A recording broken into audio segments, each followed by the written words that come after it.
Hello and welcome to Simple Solution. I hope you all are doing fine. And आज के session में हम discuss करेंगे कि जो प्लाज्मिक डीएनए का सैंपल होता है, जब हम उसे एग्रोस जेल इलेक्ट्रोफोरेसिस के प्रोसेस के थ्रू पास करते हैं तो हम कैसे इंटरप्रेट कर सकते हैं कि हमने सक्सेसफुली अच्छी क्वालिटी का प्लाज्मिक डीएनए आइसोलेट कर लिया है। या जब हम उस जेल को विजुलाइज करते हैं तो बेसिकली हमें उसमें नोट डाउन क्या करना है, या जो चीज़ हमें वहाँ पर दिखती है वो एक्चुअली में उसका क्या मतलब है, तो क्या इंटरप्रिटेशन हम ड्रॉ कर सकते हैं अपने जेल को विजुलाइज करने के बाद, उसी पे डिस्कशन हम करेंगे। ओके, सो सबसे पहली चीज़, जैसा कि आपने प्रीवियस वीडियोस में देखा होगा कि जो जीनोमिक डीएनए होता है उसे जब हम एग्रोस जेल पे चेक करते हैं और जब हम उसे यूवी लाइट की इन्फ्लुएंस में देखते हैं तो हमें एक सिंगल ऑरेंज कलर का फ्लोरेसेंट बैंड दिखाई देता है एंड उस बैंड की जो पोजीशन होती है वो वेल्स के नज़दीक होती है। अगर हम ऐसे देखें कि हमारा ये जेल बेड है, ओके, एंड ये हमारी वेल्स हो गई, ओके, एंड इसी वेल्स के बहुत नज़दीक पे हमें एक सिंगल ऑरेंज कलर की लाइन ऐसे दिखाई देती है।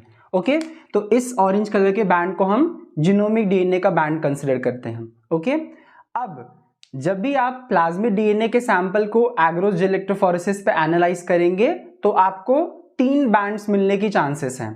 3 बैंड्स मिलेंगे या 2 बैंड्स मिलेंगे, ऐसी चांसेस होती हैं। ओके, ये चीज़ तब होती है जब आप एल्कलाइन लिसिस मेथड को मैन्युअली अप्लाई करते हैं। बेसिकली जब हम किट्स वगैरह यूज़ करते हैं तो उस कंडीशन में 3 बैंड्स नहीं मिलते, उसमें हमें सिंगल बैंड ही मिलता है। ऐसा क्यों होता है अभी मैं आगे बताऊंगा आपको। ओके, पर अगर आपने मैनुअल प्रोटोकॉल को फॉलो करके अगर आइसोलेशन किया प्लाज्मिड का तो देयर इज मैक्सिमम चांस कि आपको 3 बैंड या 2 बैंड जरूर मिलेंगे। ओके, और अगर आपको 3 बैंड या 2 बैंड मैनुअल सैंपल में कौन सा बैंड आपको दिख रहा है, अगर जैसे मैंने बताया कि 3 बैंड्स मिलते हैं तो उसमें हमें हो सकता है कुछ सैंपल्स में सिर्फ एक ही बैंड दिखाई दे, ठीक है, तो उन एक बैंड में से कौन से नंबर का बैंड दिखना चाहिए कि हम उस सैंपल को एक्सेप्ट करेंगे या रिजेक्ट करेंगे, वो भी आपको समझ में आएगा। ओके, सो इन जनरल अभी आपको ये समझ के चलना है कि प्लाज्मिक डीएनए जब हम विजुलाइज करते हैं तो देयर इज अ चांस कि हमें 3 बैंड्स दिख सकते हैं। अब ये प्लाज्मिक डीएनए में 3 बैंड्स आते क्यों हैं और वो तीनों बैंड्स एक्चुअली में क्या रिप्रेजेंट करते हैं, उससे हम क्लैरिफाई कर पाएंगे कि जो भी सैंपल्स हमें जितने भी सैंपल्स हमने एनालाइज किए इस जेल के ऊपर, उसमें से हमें किसे एक्सेप्ट करना है, किसे रिजेक्ट करना है। ठीक, ऐसा भी चांसेस आ सकता है कि किसी सैंपल्स में सिर्फ 2 बैंड आए। ओके, ऐसा भी हो सकता है किसी सैंपल में नीचे के 2 बैंड आए, और ऐसा भी हो सकता है किसी सैंपल में सिर्फ 1 बैंड आए। ओके, तो इसमें से एक्सेप्ट कौन सा होगा सैंपल और कौन सा सैंपल रिजेक्ट होगा, तो वो चीजें हम जब समझेंगे कि ये तीनों बैंड्स रिप्रेजेंट किस चीज को कर रहे हैं, अगर हमें वो पता होगा तो हम ये डिसाइड कर पाएंगे कि अच्छा इस सैंपल में जो हमें चाहिए वो आया या नहीं आया। ओके, सो इस डिस्कशन से पहले हम ये समझ लेते हैं कि प्लाज्मिड का फॉर्म क्या होता है, मतलब किस फॉर्म में वो अपीयर करता है, सेल्स में किस फॉर्म में रहता है, तो उस बेसिस पर हमें ये पता चल पाएगा कि जेल के ऊपर वो कैसी पोजीशन को एक्वायर कर सकता है। मतलब अगर आपको याद हो तो एग्रोस जेल इलेक्ट्रोफोरेसिस के प्रिंसिपल में शेप और साइज बहुत बड़ा रोल प्ले करती हैं। चार्ज भी एक इंपॉर्टेंट फैक्टर है, पर अभी यहां पर जो बात चल रही है उसके हिसाब से शेप और साइज ऑफ द मॉलिक्यूल एक इंपॉर्टेंट पैरामीटर होते हैं ये डिसाइड करने के लिए कि कोई मॉलिक्यूल इस जेल बेड के ऊपर कौन सी पोजीशन को एक्वायर करेगा। तो अगर हम बोल रहे हैं कि प्लाज्मिक डीएनए में 3 बैंड्स आ सकते हैं तो इट इज वेरी ऑब्वियस कि इन तीनों में कुछ तो डिफरेंस होगा, शेप का, साइज का कोई तो वेरिएशन होगा जिसकी वजह से ये तीनों अलग अलग पोजीशन को एक्वायर कर रहे हैं। तो पहले हम उन स्ट्रक्चर्स पे डिस्कशन कर लेते हैं, तब आपको ये क्लियर हो जाएगा कि क्यों 3 बैंड्स आ रहे हैं और क्या हमें सिलेक्शन करना है और किस सैंपल को हमें रिजेक्ट कर देना है। ओके,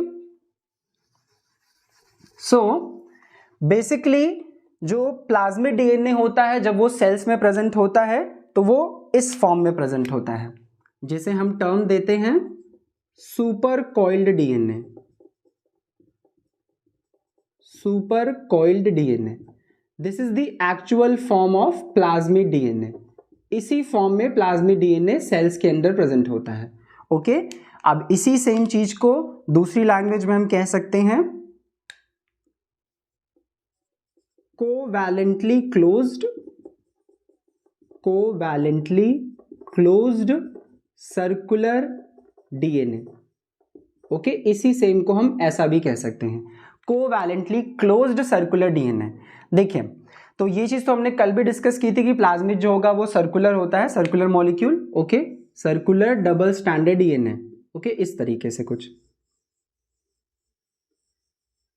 ओके, अब सुपर कॉइलिंग का मतलब ये हो गया, जैसे सपोज ये सर्कुलर स्ट्रक्चर बना है, तो जब ये सुपर कॉइलिंग होती है तो ये और ट्विस्ट करता है। ये जो सर्कुलर डीएनए का डबल स्टैंडर्ड सर्कुलर डीएनए का स्ट्रक्चर है, यही सर्कुलर डीएनए जब और ट्विस्ट करेगा, यानी कि सुपर कॉइल करेगा, कॉइलिंग का मतलब ट्विस्ट करना, और ये ट्विस्ट करेगा तो क्या होगा, इसका ये जो स्ट्रक्चर इतना बड़ा सा हमें दिख रहा है, ये और कॉम्पैक्ट हो जाएगा। मतलब कि सुपर कॉइल्ड डीएनए एक्चुअली अपनी साइज को और छोटा कर देता है। मतलब उसकी जो रियल साइज होती है, जो रियल उसका लेंथ होगा मॉलिक्यूल का, वो बहुत बड़ा होगा, लेकिन सुपर कॉइलिंग की वजह से उसका प्रेजेंटेशन बहुत छोटा होता है। ओके, वो गिमिक कर लेता है कि वो बहुत स्मॉल मॉलिक्यूल है।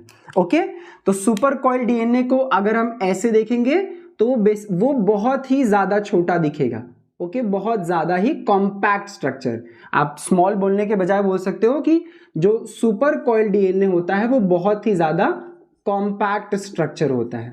ठीक, तो अगर ये बहुत ही कॉम्पैक्ट स्ट्रक्चर है, सुपर कॉइल्ड डीएनए अगर बहुत ही कॉम्पैक्ट है, तो इसका मतलब जब ये एगरोस जेल पर मूवमेंट करेगा तो ये कम फ्रिक्शन को एक्सपीरियंस करेगा। इसके ऊपर जेल बेड की जो फ्रिक्शन है वो बहुत ही कम लगेगी। इसका मतलब ये बहुत ही स्मूथली मूव कर सकता है और बहुत आगे तक जा सकता है। मतलब सबसे ज्यादा स्पीड से कोई मॉलिक्यूल मूव कर पाएगा तो सुपर कॉइल्ड डीएनए मूव कर सकता है। सुपर कॉइल्ड डीएनए एक्चुअली में बहुत बड़ा डीएनए होगा, लेकिन वो इतना ज्यादा कॉम्पैक्ट हो जाता है सुपर कॉइलिंग की वजह से कि उसको वो बहुत कम फ्रिक्शन को एक्सपीरियंस करता है। तो जब वो जेल पे रन करेगा या जेल पे उस सैंपल को हम एनालाइज करेंगे तो ऐसा डीएनए हमेशा लॉन्ग डिस्टेंस को कवर करेगा। ये हो गई एक बात जो प्लाज्मिड का नेचुरल फॉर्म होता है। और हम लोग का मेन मकसद यही होता है कि जब हम प्लाज्मिड डीएनए आइसोलेशन करें तो हम प्लाज्मिड को उसके इसी फॉर्म में ऑब्टेन करें। ये हमारे लिए एक्चुअल फॉर्म होता है। तो ये प्लाज्मिड का रियल फॉर्म है, तो हमें इसी फॉर्म में अगर प्लाज्मिड मिलता है किसी सैंपल में तो वही सैंपल अच्छा माना जाएगा और उसी को आप आगे काम में इस्तेमाल करेंगे। जिस भी सैंपल में सुपर कॉइल्ड प्लाज्मिड डीएनए अगर नहीं आ रहा है तो it is not good to carry out that sample. अगर आप दोबारा से उसको परफॉर्म कीजिए, अपने स्टेप्स में या अपने प्रोसीजर में कुछ ऑप्टिमाइजेशंस लाइए और फिर उसके बाद कंटिन्यू कीजिए। ठीक है, तो एक चीज तो क्लियर होगी कि ये जो प्लाज्मिड का जो एक्चुअल फॉर्म है सुपर कॉइल्ड डीएनए और the covalently closed circular DNA वाला जो फॉर्म है, ये सबसे ज्यादा डिस्टेंस ट्रैवल करेगा। ओके, तो अगर अभी जो हमने जेल बेड तैयार किया था उसके हिसाब से अगर देखा जाए तो हमने अभी जेल बेड पे क्या देखा था कि 3 बैंड्स हमें देखने को मिल सकते हैं, 1 2 3। ओके, तो सुपर कॉइल सबसे ज्यादा डिस्टेंस ट्रैवल करेगा, सारे प्लाज्मिड एक ही सेल से निकाले गए होंगे। ओके, तो मतलब एक्चुअली में सारे प्लाज्मिड का जो साइज होगा, रियल साइज, वो एकदम एक जैसा होगा, लेकिन फिर भी तीनों अलग अलग पोजीशंस कवर कर रहे हैं। ओके, क्यों? क्योंकि उनका जो शेप है वो उसमें एक मेजर रोल प्ले कर रहा है। ये बड़े साइज का होने के बावजूद इतना कॉम्पैक्ट स्ट्रक्चर इसने एक्वायर किया है कि ये बहुत स्मूथली आगे तक जा सकता है। तो ये जो आपको 3rd नंबर पे दिख रहा है, सबसे लास्ट, सबसे ज्यादा दूर ट्रैवल किया है, तो ये है हमारा covalently closed circular DNA. Okay, covalently closed circular DNA, यानी कि जो प्लाज्मिड का एक्चुअल फॉर्म होता है, that is the super coiled DNA. Okay, ये हो गया। अब अगर जब आप मैनुअली डीएनए आइसोलेशन करेंगे, प्लाज्मिड डीएनए आइसोलेशन प्रोसेस करेंगे, तो देयर इज अ चांस कि मैकेनिकल शेयरिंग हो सकती है। ओके, जब आपने इनिशियल स्टेप पे वर्टेक्स कर रहे हो या जब आप बाकी प्रोसेस कर रहे हो, लाइक जब आप सैंपल को एलिकॉट कर रहे हो, ट्रांसफर कर रहे हो एक ट्यूब से दूसरे ट्यूब में, आप इन्वर्ट मिक्सिंग कर रहे हो, या जब वो सेंट्रीफ्यूज हो रहा है, तो कई चांसेस हैं, कई सारे स्टेप्स हैं जहां पर कि मैकेनिकल शेयरिंग हो सकती है। आप 100% शेयरिंग नहीं प्रिवेंट कर पाओगे कि लाइक मैंने एकदम परफेक्ट एनवायरनमेंट क्रिएट किया मैनुअल मेथड में कि एकदम एक भी मॉलिक्यूल शेयर नहीं हो रहा है, तो देयर इज अ चांस कि मैकेनिकल शेयरिंग होगी। ओके, अब ये शेयरिंग दो तरीके की हो सकती है। एक, पहला कंडीशन ये बन सकता है कि ये जो हमारे पास double stranded, okay, double stranded covalently closed circular DNA present है, इसका सबसे पहला कंडीशन क्या बन गया कि इसका सिर्फ एक स्ट्रैंड में निक आएगा, एक स्ट्रैंड सिर्फ टूटेगा। ओके, जिसको हम लिख सकते हैं single strand nick. Okay, suppose इन दो, आप एक इमेजिनेशन ऐसे कर सकते हो कि आपने दो रस्सी को एक साथ में ट्विस्ट किया है और उन रस्सियों को साथ में जोड़ दिया है, उनका मतलब एंड खुला नहीं छोड़ा, पहले आपने उन दोनों रस्सी को ट्विस्ट किया फिर उनका एंड जोड़ दिया, तो वो रस्सी कैसी हो जाएगी, एकदम सिकुड़ के छोटी सी हो जाएगी, तो वैसा हो गया सुपर कॉइल्ड डीएनए। अब उस रस्सी में जो वो ट्विस्टिंग है, ठीक है, आपने उस दो रस्सियों में से किसी एक रस्सी को एक जगह से कट कर दिया, तो पूरा खुल तो जाएगा नहीं क्योंकि आपने दोनों रस्सियों को आपस में जोड़ के रखा है। ओके, लेकिन आप यहां पे सिर्फ एक रस्सी में कट लगाएंगे, तो एक रस्सी में कट लगाएंगे तो जो कॉम्पैक्टनेस थी, जो कॉम्पैक्ट स्ट्रक्चर था, अब वो खुल जाएगा। ओके, रस्सी नहीं खुलेगी, मतलब जो सर्कुलर स्ट्रक्चर है वो सर्कुलर अभी भी रहेगा, लेकिन जो सुपर कॉइलिंग की वजह से वो छोटा सा रूप धारण किया था वो अब वो बड़ा सा फैल जाएगा, या फिर आप उसको दूसरी भाषा में कह सकते हो वो रिलैक्स हो जाएगा। ओके, यही चीज यहां पे होती है।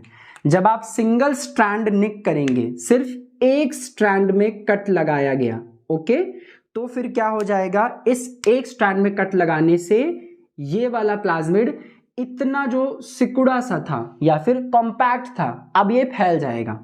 ओके, मतलब ये स्ट्रक्चर अपने जो एक्चुअल रूप है, उसका एक्चुअल जो साइज है उससे ज्यादा ये रिप्रेजेंट करने लगेगा। क्यों? क्योंकि वो सर्कुलर है और वो अब रिलैक्स फॉर्म में है। ओके, सो जब हम इसको इस तरीके से देखेंगे तो ये सर्कुलर प्लाज्मिड, अब इसको हम क्या नाम देंगे, इसे आप कह सकते हो रिलैक्स्ड प्लाज्मिड। रिलैक्स्ड प्लाज्मिड इसको बोल सकते हैं, और इसी को आप दूसरी भाषा में कह सकते हैं ओपन सर्कुलर डीएनए। ये क्लोज्ड सर्कुलर डीएनए था और ये ओपन सर्कुलर डीएनए। अब यहां पर ओपन वर्ड से कंफ्यूज नहीं होंगे, ओपन का मतलब ये नहीं कि सर्कल टूट गया है, सिर्फ एक जगह पर ये निक क्रिएट हुई है। ओके, सिर्फ एक पॉइंट पर, ओके, सिर्फ यहां पर एक स्ट्रैंड टूटा है, जिसकी वजह से जो ट्विस्टिंग थी वो ट्विस्टिंग अब रिलीज हो चुकी है। ओके, लेकिन जो डबल स्टैंडर्ड डीएनए की जो ट्विस्टिंग, डबल स्टैंडर्ड डीएनए का जो बॉन्ड होता है, हाइड्रोजन बॉन्ड, वो है वहां पर सस्टेन कर रहा है। सिर्फ एक बैकबोन में जो है शुगर फॉस्फेट की जो बैकबोन है वहां पर एक ब्रेक लग गया है।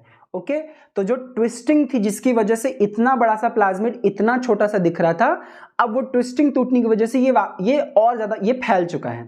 ठीक, अब ये फैलने की वजह से ये क्या करेगा, अब ये इतना फैला हुआ मॉलिक्यूल जब जेल के ऊपर मूव करेगा तो कैसा होगा, इसके ऊपर फ्रिक्शन लगेगी, ज्यादा लगेगी फ्रिक्शन। एक तो इस वजह से भी लगेगी ज्यादा, पहली बात, एक तो ये सर्कुलर है इसलिए लीनियर के कंपैरिजन में सर्कुलर डीएनए स्लो मूव करता है। ओके, और दूसरी बात, ये रिलैक्स होने की वजह से ये बहुत ज्यादा स्पेस एक्वायर कर रहा है, तो ये सबसे धीरे धीरे मूव करेगा क्योंकि ये सबसे ज्यादा फ्रिक्शन को एक्सपीरियंस करेगा। तो ऐसा वाला प्लाज्मिड हमें कहां देखने को मिलेगा, सबसे टॉप पर, सबसे कम डिस्टेंस ट्रैवल करता हुआ। तो ये जो हमें फर्स्ट नंबर पे दिख रहा है, ये कैसा है हमारा, ये है हमारा ओपन सर्कुलर डीएनए। ओके, ये सबसे नंबर 1 पे। अब यहीं पर दूसरी कंडीशन अराइज हो सकती है, मतलब कि डबल स्ट्रैंड निक हो गया। डबल स्ट्रैंड निक मतलब कि जहां पर अभी आप सिर्फ एक स्ट्रैंड में कट लग रहा था, ये हम लगा नहीं रहे हैं। ओके, ये मैकेनिकल शेयरिंग से ऐसा हो सकता है। ठीक, तो अब क्या होगा, ये डीएनए ऐसा था एक सुपर कॉइल्ड फॉर्म में, सुपर कॉइल्ड फॉर्म में ही वो अपने सेल से बाहर निकलता है। हमारा जो प्रोसेस पूरा हम लेके चलते हैं, स्टेप्स ले चलते हैं, उसके दौरान इसके ऊपर मैकेनिकल शेयरिंग लग सकती है। अब डबल स्ट्रैंड निक में क्या हो गया कि दोनों ही स्ट्रैंड टूट गए। तो दोनों स्ट्रैंड अगर टूटे तो क्या हो गया, ये जो सर्कुलर डीएनए है, अब ये सर्कुलर डीएनए एक लीनियर डीएनए में कन्वर्ट हो जाएगा। ओके, ये कोवैलेंटली क्लोज्ड जो डीएनए था, ओके, ये जो हमारा कोवैलेंटली क्लोज्ड सर्कुलर डीएनए था, कोवैलेंटली क्लोज सर्कुलर डीएनए, अब ये एक लीनियर डीएनए में कन्वर्ट हो गया, लीनियर डीएनए में कन्वर्ट हो गया। ओके, तो जैसा कि मैंने पहले भी बताया कि लीनियर डीएनए सर्कुलर डीएनए से आगे चलता है। ओके, तो इसका मतलब कि अगर ये फर्स्ट पोजीशन इसने एक्वायर की, उसके पीछे रीजन मैंने बताया, इसलिए क्योंकि पहली बात एक तो ये सर्कुलर है, दूसरी बात ये रिलैक्स होने की वजह से ज्यादा स्पेस एक्वायर कर रहा है, तो इस वजह से इसके ऊपर फ्रिक्शन बहुत ज्यादा लगेगी। और ये भले ही इसी दोनों सेम मॉलिक्यूल्स हैं, सेम साइज के होंगे, बेस पेयर दोनों में सेम होंगे क्योंकि वो सेम सेल से निकले हुए हैं, सेम ऑर्गेनिज्म से निकले हुए हैं, बेस पेयर दोनों में सेम होंगे, लेकिन इसका जो स्ट्रक्चर होगा वो इसके कंपैरिजन में कम फ्रिक्शन को एक्सपीरियंस करेगा क्योंकि ये लीनियर फॉर्म में है। ठीक है, एक सीधा मॉलिक्यूल हो चुका, ये सर्कुलर था, तो इस वजह से ये जो सेकेंड नंबर पे हमें बैंड दिखाई दे रहा है, ये हमारा लीनियर प्लाज्मिड का होता है, लीनियर प्लाज्मिड का। ठीक, और जो हमारा थर्ड नंबर का बैंड है वो इसका होता है। ये सर्कुलर होकर भी लीनियर के आगे क्यों जा रहा है, क्योंकि ये अपनी साइज को गिमिक कर रहा है। ओके, ये है इतना बड़ा सा, लेकिन खुद को वो इतना ट्विस्ट कर लिया कि वो छोटा रिप्रेजेंट कर रहा है। ओके, तो इस वजह से वो ज्यादा डिस्टेंस ट्रैवल कर रहा है। तो इसी वजह से प्लाज्मिड डीएनए के सैंपल में हमें 3 बैंड्स देखने को मिल सकते हैं। लेकिन अभी मैंने बताया आपको कि प्लाज्मिड का जो नेचुरल रूप होता है, जो एक्चुअल फॉर्म होता है, वो होता है कोवैलेंटली क्लोज्ड सर्कुलर डीएनए। तो यहीं से हमें समझ आ गया कि अगर मैंने कई सैंपल्स को जेल पे रन कराया है और अगर मुझे किसी भी सैंपल में ये थर्ड नंबर वाला बैंड नहीं दिखाई देगा, तो मतलब कि उस सैंपल में मुझे ये नहीं मिला है, ये और ये है। ठीक है, ये तो फिर भी एक पॉइंट पे एक्सेप्टेबल हो सकता है, हालांकि अगर आपका काम बहुत ज़्यादा स्पेसिफिक है तो इसको भी इग्नोर ही करेंगे हम, ऐसे सैंपल को भी।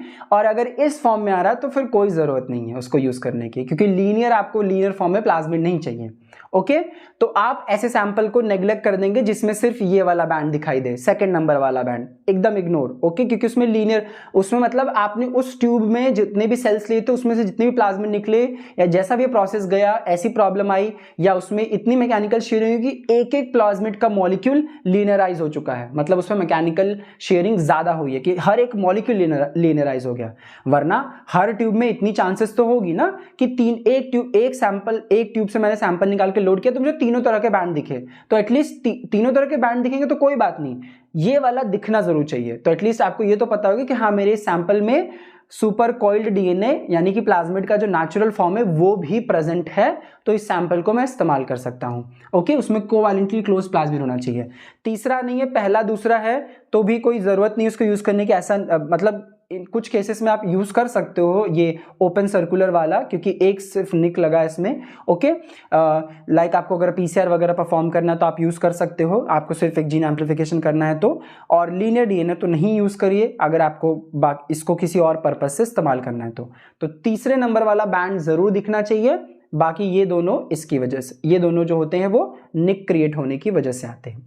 तो ये है एक्चुअल इंटरप्रिटेशन कि कैसे हमें प्लाज्मिड डीएनए दिखाई देता है जेल के ऊपर। ओके, अब जब आप किट्स इस्तेमाल करते हो तो किट को बहुत ऑप्टिमाइज किया जाता है कि प्रोसेस एक तो कम टाइम में हो जाता है आपका और बहुत ही ज़्यादा लेस एफर्ट्स के साथ होता है, लाइक इंक्यूबेशंस वगैरह बहुत कम होते हैं उसमें। ठीक है, क्योंकि उसमें हम कॉलम यूज़ करते हैं तो हमें प्रेसिपिटेशन वगैरह के लिए उसको इंक्यूबेट नहीं करना पड़ता है, वो फिल्टर होकर मतलब इंट्रैप कर लेता है कॉलम बेड पर डीएनए को और फिर उसके बाद हम उसको एल्यूट आउट कर लेते हैं। ओके, तो वहाँ पर मैकेनिकल शेयरिंग की चांसेस एकदम रिड्यूस हो जाती हैं। तो उस कंडीशन में आप अगर ऐसे सैंपल्स को चेक करेंगे जेल के ऊपर तो आपको सिंगल बैंड ही दिखाई देगा, लेकिन वो बैंड कभी भी ऐसा वेल्स के एकदम नजदीक नहीं आएगा जैसा जीनोमिक डीएनए में आता था। जीनोमिक डीएनए एकदम यहां आता था, वो वैसा नहीं आएगा, वो वेल्स के थोड़ा दूरी आएगा। और एक और चीज होती है, उसका जो स्ट्रक्चर होता है वो एकदम ऐसी सीधी पतली सी लाइन नहीं होता है, उसमें हल्का सा ऐसा ट्रफ बना होता है, इस तरीके से हल्का सा, ओके, इस तरीके से एक ट्रफ शेप का, ओके। तो वो रिप्रेजेंटेशन होता है कि हाँ वो एक सुपर कॉइल्ड डीएनए है और कोवैलेंटली क्लोज्ड सर्कुलर डीएनए है, that is your plasmid DNA का एक्चुअल फॉर्म। तो किट से हमें पूरा यही सिर्फ मिलता है, ये दोनों नहीं मिलते हैं, बिल्कुल भी नहीं मिलते हैं। अगर आप किट को भी अच्छे से इस्तेमाल करें तो बिल्कुल चांसेस हैं कि उसमें आपको कोई मैकेनिकल शेयरिंग नहीं होगी, आपको सिर्फ और सिर्फ कोवैलेंटली क्लोज्ड सर्कुलर डीएनए मिलेगा, यानी प्लाज्मिड का एक्चुअल रूप मिलेगा। ओके, सो ये है हाउ टू इंटरप्रेट कि आपको कौन से सैंपल को एक्सेप्ट करना है, कौन से सैंपल को रिजेक्ट करना है, और कैसे पता कर पाओगे कि आपने अल्कलाइन लिसिस मेथड से मैनुअल तरीके से सक्सेसफुली अच्छे एक्चुअल फॉर्म में प्लाज्मिड डीएनए को ऑब्टेन किया है। ओके, मैं आपको इमेज भी शेयर करता हूं अभी।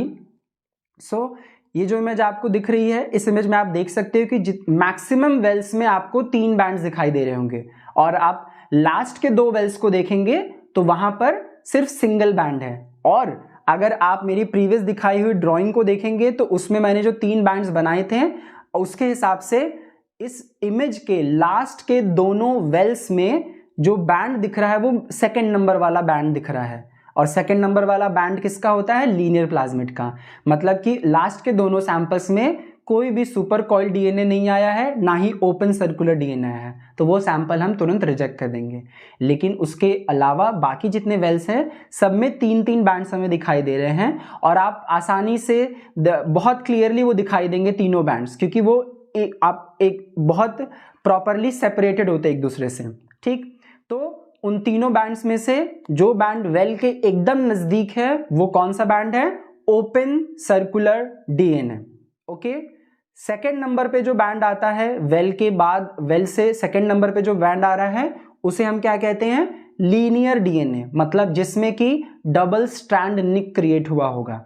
एंड जो बैंड थर्ड नंबर पे आ रहा है, वेल से सबसे ज्यादा दूर जो ट्रैवल कर पाया है, वो है हमारा कोवैलेंटली क्लोज्ड सर्कुलर डीएनए और the super coiled form of a plasmid DNA. अगर आप उस बैंड को क्लियरली देखेंगे तो आपको उसमें वैसा ट्रफ जैसा स्ट्रक्चर दिखाई देगा, वो एक पतली सी लाइन की तरह नहीं है।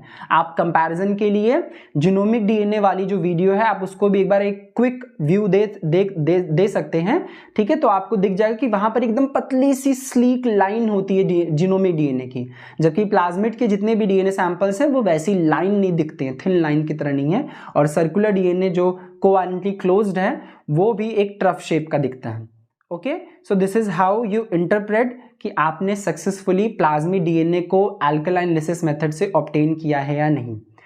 ओके, सो आई होप आपको ये चीज समझ में आई होगी, ये इंटरप्रिटेशन एंड क्या रीजन है इस पर्टिकुलर चीज के पीछे।